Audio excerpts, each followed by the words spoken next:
What up, African world? It's Home Team here, and I'm back at it with my series, A Closer Look. And today, we're going to take a closer look at the Amhara people of Ethiopia.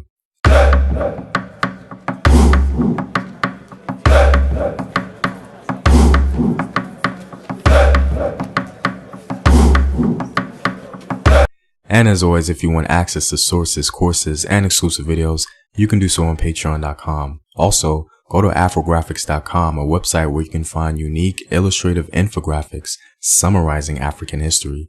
All the basic information you need is neatly compiled for you there. It's a really good resource and introduction to African history for beginners. The link to Patreon and Afrographics is in the description box below.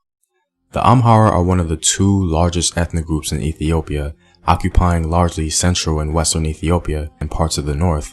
The Amhara culture has dominated Ethiopian history in general. All but one of Ethiopia's emperors were Amhara.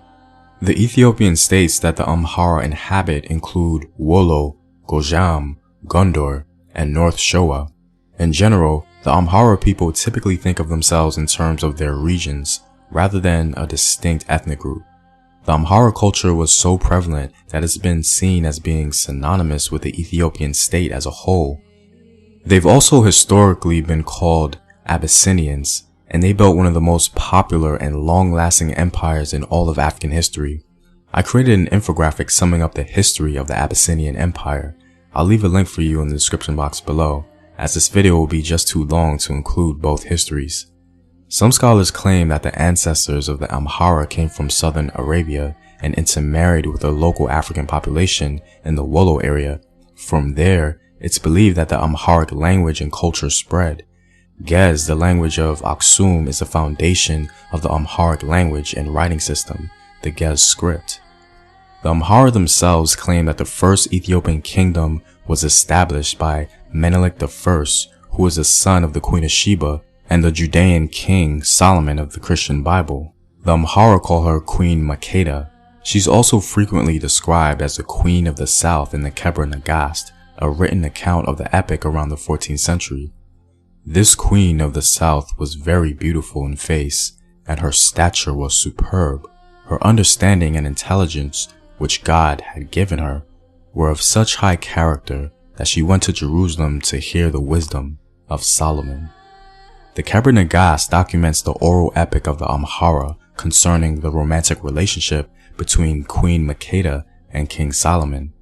The Amharas even claim that the legendary Ark of the Covenant was brought from Jerusalem to Ethiopia. Orthodox Christianity amongst the Amhara was adopted at least to around the 4th century via the Aksumite dynasty.